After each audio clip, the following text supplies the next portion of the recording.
Halo semua, berjumpa lagi dengan saya Guntur Romli di kanal YouTube GenB, Gen Banteng.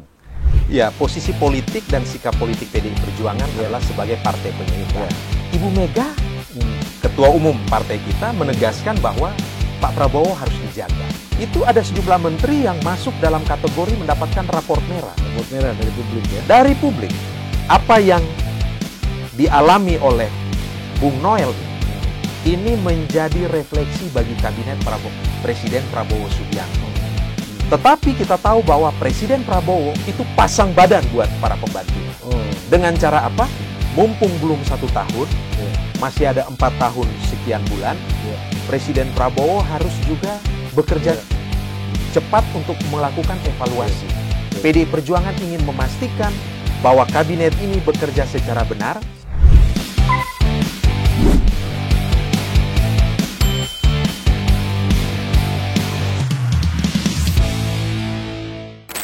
Saya akan mengajak Anda pada hari ini mengulas suatu topik yang lagi heboh nih. Wakil Menteri Ketenagakerjaan Emmanuel Ebenezer atau yang biasa disapa dengan Noel kena OTT KPK. Nah, kali ini kita akan berbincang dengan salah seorang yang bisa disebut sebagai satu generasi dengan Noel. Kan sama-sama 98, Bung. Sama-sama 98. Bung Ansilema ya. Tapi hari ini kita nggak akan hanya bahas Noel, Bung Ansilema ya. Juga terkait ya pemerintahan Presiden Prabowo. Karena kan Noel masuk dalam kabinetnya Presiden Prabowo sebagai wakil menteri. Dan juga kalau kita secara jujur, publik juga mencermati ada beberapa menterinya Pak Prabowo yang kena rapor merah lah ya, yang publik tidak puas atas kinerja itu. Tapi sebelum kita berbincang dengan Noel dan juga masuk ke beberapa isu menterinya Prabowo, mungkin Anda bisa ngasih alasan, Bung, kenapa kita mesti membicarakan pemerintah eksekutif, padahal kita kan posisinya partai penyeimbang, kemudian tidak berada dalam pemerintahan eksekutif gitu. Kira-kira apa, Bung, yang menarik itu? Ya, posisi politik dan sikap politik PDI Perjuangan adalah sebagai partai penyeimbang. Partai penyeimbang itu berada di luar kekuasaan, tetapi bisa mendukung kebijakan pemerintah kalau sejalan dengan konstitusi dan pro rakyat, tetapi sebaliknya bisa mengkritisi kebijakan pemerintah jika tidak sesuai konstitusi dan tidak pro rakyat. Ibu Mega, Ketua Umum partai kita, menegaskan bahwa Pak Prabowo harus dijaga. Oh, Pak Prabowo harus dijaga, ya, pesan beliau juga. Nah, ini menarik. Kenapa harus dijaga? Karena ini suatu bentuk perhatian, kepedulian, awasan dari seorang tokoh yang namanya Ibu Megawati Soekarno Putri, yang tentu telah melewati berbagai etape perjalanan sejarah bangsa ini. Dan kalau Ibu menyampaikan bahwa Pak Prabowo harus dijaga, pesannya itu adalah Ibu ingin pemerintahan ini kondusif sehingga kemudian bisa bekerja secara baik. Stabilitas politik, soliditas pemerintahan dan kabinet itu menjadi prasyarat utama sehingga kemudian kerja-kerja besar dari pemerintahan Prabowo Subianto ini bisa dijalankan secara benar dan secara baik. Jadi makna dari pesan menjaga Presiden Prabowo adalah para menterinya, para pembantu presiden, itu harus bisa menciptakan iklim kerja yang kondusif. Harus solid dan kompak. Harus tegak lurus kepada kepemimpinan tunggal Presiden Prabowo Subianto. Tidak boleh ada matahari kembar. Paling penting gitu. Ini penting. Ya, karena selama ini kan publik juga mencermati bahwa loyalitas dari para pembantunya ini masih menjadi pertanyaan publik. Loyalitas ganda itu ya. Ya. Kita tidak mungkin berhamba pada dua tuan. You cannot serve two masters. Karena kalau hal itu yang terjadi pasti loyalitas terhadap satu akan lebih tinggi terhadap dibanding yang lain. Jadi maknanya adalah Ibu ingin bahwa memang kabinet ini solid dan kompak. Dan bekerja sesuai dengan visi, misi, dan orientasi Presiden Prabowo. Nah, kalau kita bicara dalam konteks, tadi sempat disinggung, sesuatu yang memprihatinkan kita, ada anggota kabinet yang di OTT oleh KPK. Ini sebenarnya relevan dengan pesan Ibu Mega. Apa relevansinya? Ya relevansinya bahwa kita tahu sebelum ini catatan-catatan mengenai raport kinerja para menteri dan wakil menteri, itu ada sejumlah menteri yang masuk dalam kategori mendapatkan raport merah. Raport merah dari publik ya? Dari publik. Indikatornya jelas. Tetapi kita tahu bahwa Presiden Prabowo itu pasang badan buat para pembantunya.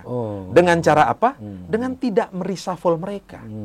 Bahkan Presiden Prabowo masih memberikan kesempatan kepada para pembantunya untuk bisa berbenah diri, meningkatkan kualitas kerja, sehingga kemudian raport merah itu bisa berubah warnanya, dan bekerja sesuai dengan ekspektasi ataupun harapan publik. Maka mestinya kalau Presiden Prabowo itu sudah pasang badan buat para menteri dan wakil menterinya, mestinya mereka ini harus menunjukkan kinerja yang betul-betul optimal. Harus fokus pada kerja untuk mengukir prestasi dan membangun legacy bagi pemerintahan Presiden Prabowo Subianto ini. Nah, kalau kita bicara misalnya tadi sempat disinggung, ya teman seperjuangan kita Bung Noel misalnya, ya kalau kita telusuri Bung Noel ini kan kita tahulah ketika masuk dalam perpolitikan ini, ya beliau di-endorse oleh tokoh siapa, dari kelompok mana, dan kemudian hari ini, ya kemarin dipercayakan sebagai wakil menteri oleh Presiden Prabowo. Sebelumnya diajukan sebagai calon anggota legislatif untuk maju bertarung di Kalimantan Utara dari Partai Gerindra. Dan selain menduduki jabatan sebagai wakil menteri, beliau juga ternyata adalah komisaris di BUMN, PT Pupuk Indonesia. Ini komisaris di BUMN papan atas. Nah, kalau saya melihat, ini sebenarnya suatu bentuk cara Presiden Prabowo untuk bisa memberikan perhatian kepada para pembantunya, supaya para pembantunya itu bisa fokus bekerja tanpa memikirkan aspek-aspek ekonomi dan kesejahteraannya. Maka mestinya para menteri dan wakil menteri itu mendedikasikan dirinya secara total untuk bangsa dan negara ini. Apalagi kabinet ini tidak main-main, memilih nama Kabinet Merah Putih. Artinya apa? Jiwa raga, pengabdian itu tidak boleh untuk yang lain, hanya untuk Merah Putih. Dan Merah Putih yaitu untuk rakyat Indonesia. Tapi ternyata perhatian pembelaan Presiden Prabowo khususnya kepada Noel itu bisa dianggap dikhianati. Itu mungkin alasannya seperti Anda tadi sebutkan, Bung, bahwa ada loyalitas ganda, bahwa meskipun Presiden Prabowo memberikan perhatian yang penuh kepada pembantunya khususnya kepada Noel, ternyata dia melanggar, dia berkhianat. Apakah karena ada yang disebut dengan loyalitas ganda kepada dua tuan itu, Bung? Anda yang lihat. Ya memang kerap kali kekuasaan ini bisa merubah orang. Daya pikat dan pesona kekuasaan itu kemudian bisa menggerus idealisme seseorang. Itu juga yang dikatakan oleh Abraham Lincoln, untuk mengukur karakter seseorang, beri dia kekuasaan. Jadi kekuasaan itu sebenarnya juga bermakna ujian. Dan kalau saya lihat, mestinya kan bentuk dari loyalitas terhadap Presiden Prabowo, sudah mendapat jabatan wakil menteri, sudah mendapat jabatan komisaris, mestinya semua pekerjaan itu diarahkan untuk mendukung, mewujudkan visi, misi, dan program kerja pemerintahan Prabowo. Nah, tentu kalau kita lihat semua menteri akan menyatakan bahwa loyalitas mereka sebagai pembantu presiden tentu adalah pada Presiden Prabowo. Iya. Tetapi kan yang namanya ucapan itu kan harus dibenturkan dengan realitas. Iya, iya. Ya kan? Apakah ada konsistensi antara pikiran, perkataan, dan perbuatan? Iya. Kan begitu? Iya, iya. Dan teruji di lapangan. Hmm. Apa yang dialami oleh Bung Noel ini menjadi refleksi bagi kabinet Presiden Prabowo Subianto. Karena apa? Karena sebelumnya ini, kalau kita telusuri, itu juga para pembantu presiden ataupun wakil menteri yang duduk dalam kabinet ini juga dalam pernyataan di hadapan publik, itu kerap kali menimbulkan polemik. Ya, blunder. Blunder ya. Ya, padahal seperti pesan Ibu Mega tadi, jaga Presiden Prabowo. Jaga Presiden Prabowo itu adalah ciptakan iklim kerja yang kondusif, disiplin dan tertib dalam berucap, dan juga dalam bekerja. Nah, ini menjadi hal yang sangat penting. Kalau kita telusuri, kita bisa lihat, masih seumur jagung kabinet ini waktu itu, Menteri Yusril misalnya, ya cukup menimbulkan kontroversi dengan pernyataannya terkait dengan pelanggaran HAM berat, kaitannya dengan Mei 98. Mei 98. Yang dia sebut bukan pelanggaran HAM berat. Persis sekali. Betul. Menteri Natalis Pigai yang kemudian meminta anggaran hingga 20 triliun. Di pihak lain, Presiden Prabowo itu bicara soal efisiensi. Untuk apa? Untuk mencegah kebocoran-kebocoran itu. Belum lagi ada menteri yang waktu itu menggunakan kop surat untuk kepentingan pribadi yang tidak ada hubungannya dengan kepentingan negara. Menteri Desa, Yandri Susanto. Belum lagi dalam kasus sengketa antara Aceh dan Provinsi Sumatera Utara pada saat itu.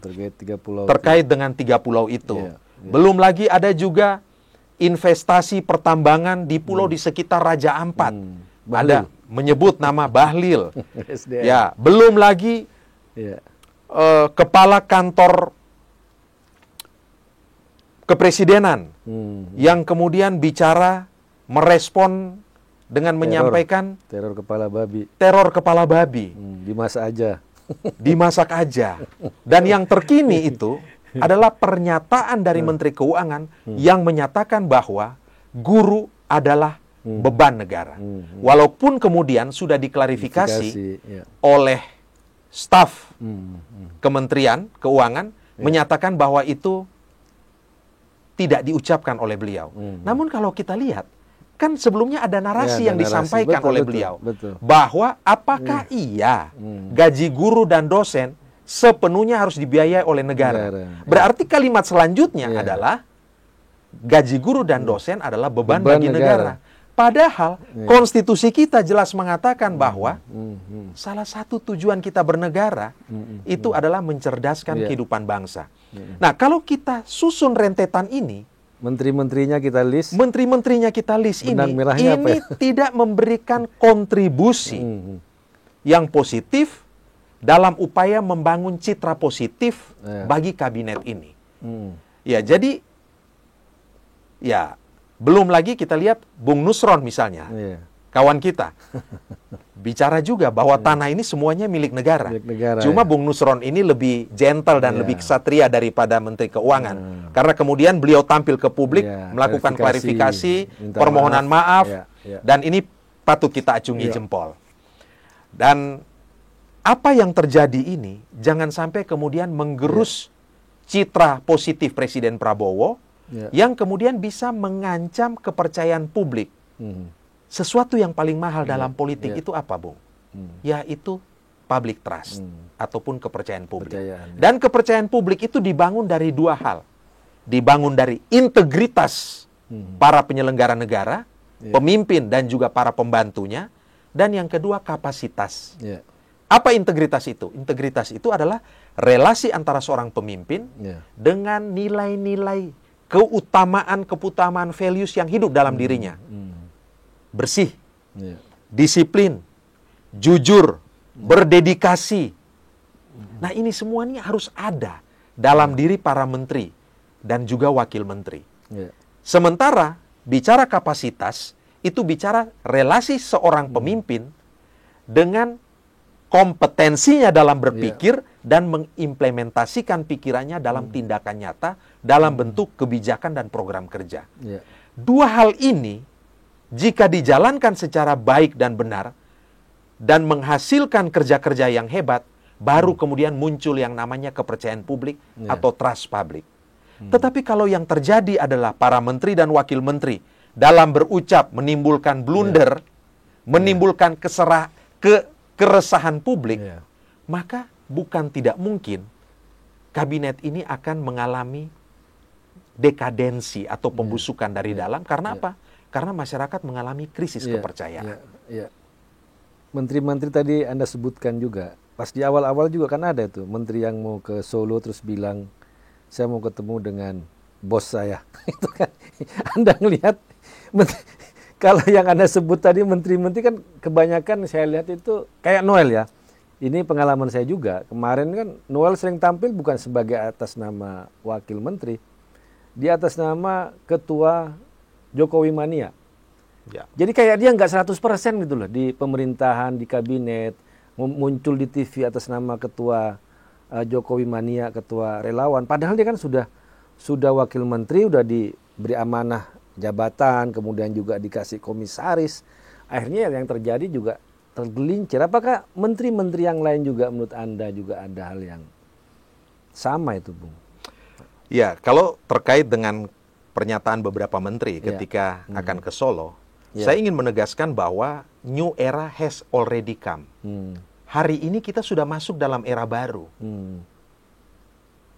Presidennya namanya Prabowo Subianto, dan kabinetnya namanya Kabinet Merah Putih.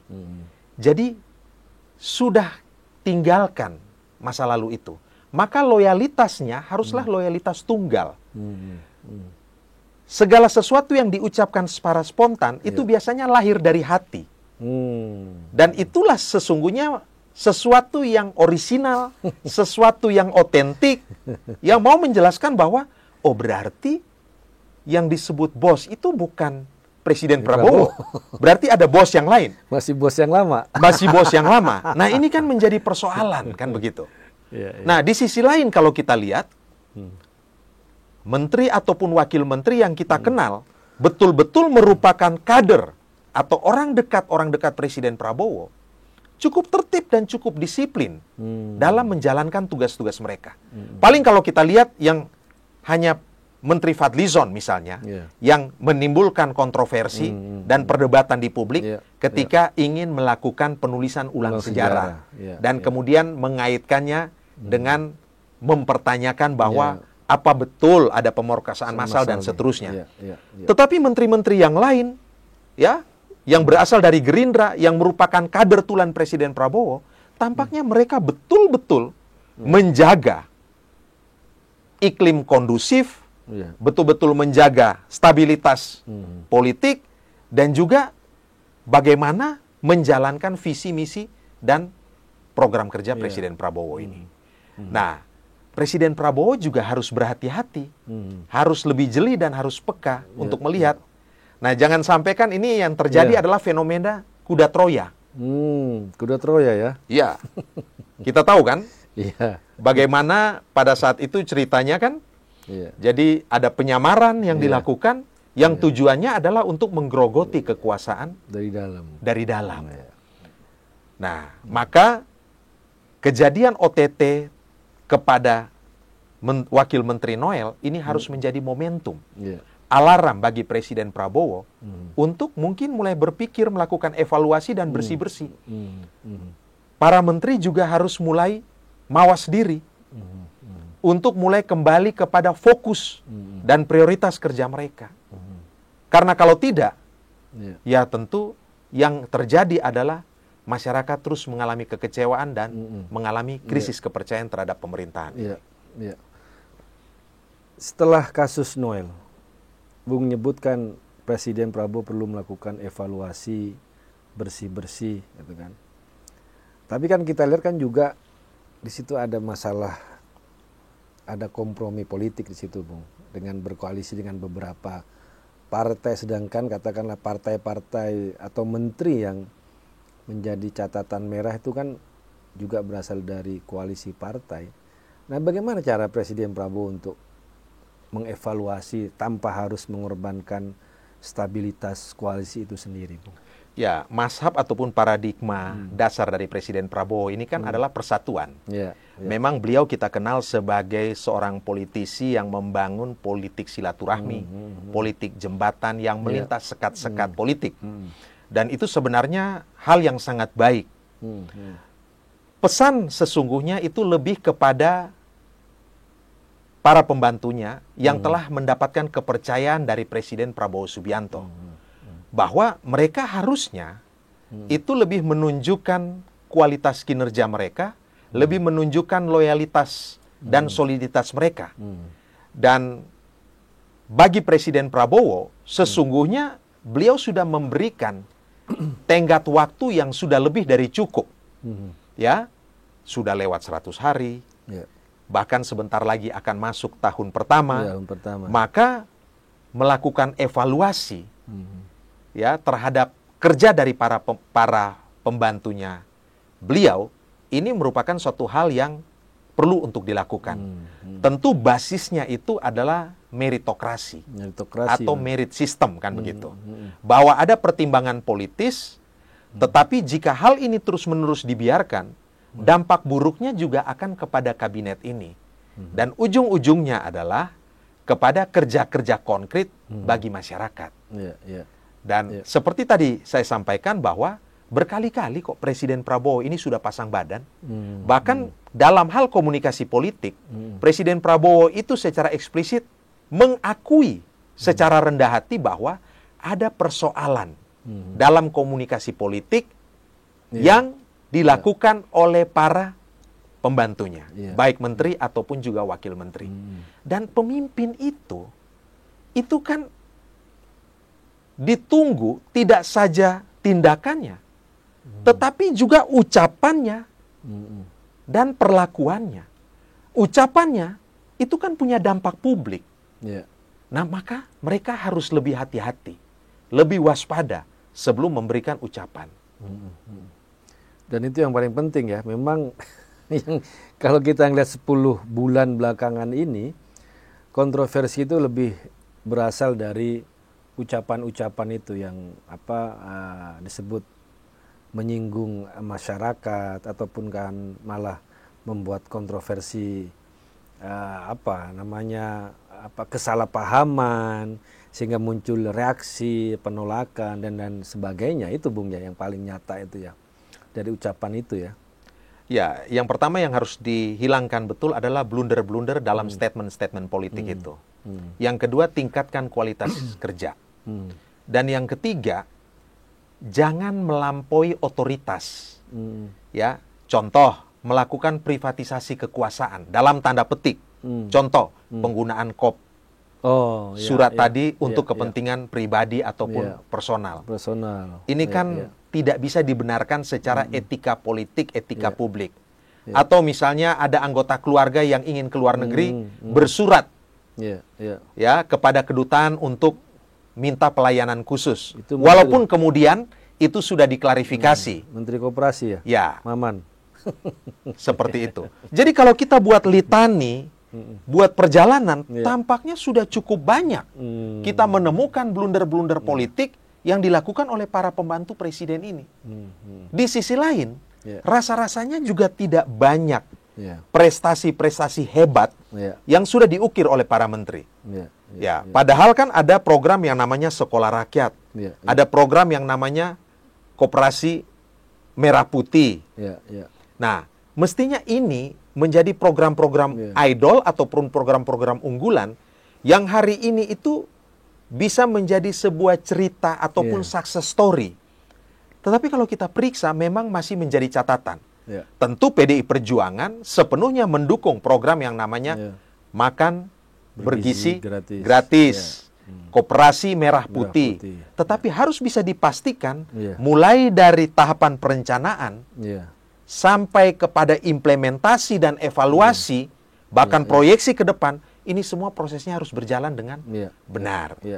Dalam hal makan bergizi gratis, catatannya masih banyak juga terjadi keracunan massal, distribusi makanan yang serba terlambat, komposisi gizi, dan dampak terhadap para petani, para peternak dan nelayan yang idealnya mereka ini adalah produsen pangan, sehingga kemudian mereka ini bisa menjadi produsen yang pangan mereka dibeli untuk konsumsi makan bergizi gratis. Salah satu tujuan dari MBG itu kan tidak hanya memberikan gizi yang baik terhadap murid, terhadap siswa, tapi kan juga pertumbuhan ekonomi di sekitarnya itu. Jadi ada multiplier effect. Efek itu yang jadi sebagai off-taker, para produsen ini diharapkan hal seperti itu. Tetapi kan hari ini kita belum lihat hal itu ada. Jadi mumpung belum 1 tahun, masih ada 4 tahun sekian bulan, Presiden Prabowo harus juga bekerja cepat untuk melakukan evaluasi. Kalau kami PDI Perjuangan menyampaikan hal-hal seperti ini, tujuannya hanya satu. Walaupun berada di luar kekuasaan, PDI Perjuangan ingin memastikan bahwa kabinet ini bekerja secara benar, karena ujung dari pemerintahan yang bekerja benar adalah kesejahteraan dan keadilan, pemerataan pembangunan bagi masyarakat. Dan mungkin catatan yang terakhir nih Bung perbincangan ini kan di survei kalau nggak salah itu kan 100 hari indikator atau apalah. Jadi kalau ditanya ke masyarakat, kepuasan masyarakat terhadap Presiden Prabowo itu tinggi. Tapi kalau ditanya kepuasan kepada menteri-menterinya, menteri ini itu selalu rendah. Nah, ketika Anda sebutkan tadi bahwa dalam list, dalam perjalanan sudah banyak catatan masyarakat kepada kementerian Pak Prabowo, jangan sampai ini kan menjadi beban ke depan, Bung ya. Jangan-jangan kalau dengan menterinya masih komposisi seperti ini, tidak hanya tidak puas kepada menteri, bisa juga terimbas kepada Presiden Prabowo itu sendiri, Bung. Survei itu kan sebenarnya merekam ataupun memotret persepsi publik. Dan publik mencatat betul blunder-blunder politik ataupun kontradiksi-kontradiksi yang dilakukan oleh para menteri ini. Dan itu pasti akan berdampak kepada persepsi ataupun citra Presiden Prabowo dan kabinetnya. Maka berbenah diri, melakukan transformasi kerja, ini harus segera dilakukan. Karena kalau terjadi repetisi-repetisi ataupun pengulangan-pengulangan hal seperti ini, bukan tidak mungkin kepercayaan Presiden Prabowo yang kemarin menurut survei indikator itu masih tinggi, akhirnya seiring dengan waktu itu mengalami penurunan karena tergerus oleh tindakan-tindakan kontraproduktif, tindakan-tindakan blunder politik yang dilakukan oleh para pembantunya. Oke, Bung, terima kasih. Jadi tadi yang disampaikan oleh Bung itu juga bagian dari apa yang disampaikan oleh Ibu Megawati untuk menjaga Presiden Prabowo, gitu Bung ya. Betul. Dengan meskipun PDI Perjuangan berada di luar pemerintahan, di luar kekuasaan itu. Ya, itulah keunikan dan kekhasan demokrasi Indonesia dalam sistem presidensil ini.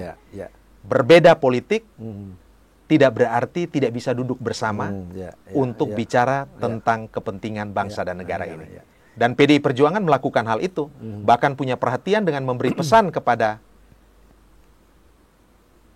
Presiden Prabowo dan juga kabinetnya, jaga Presiden Prabowo. Baik, terima kasih Bung Ansi-Lema atas perbincangan pada kali ini. Dan kita akan berjumpa pada kesempatan yang lain dalam tema-tema yang berbeda. Terima kasih. Oke.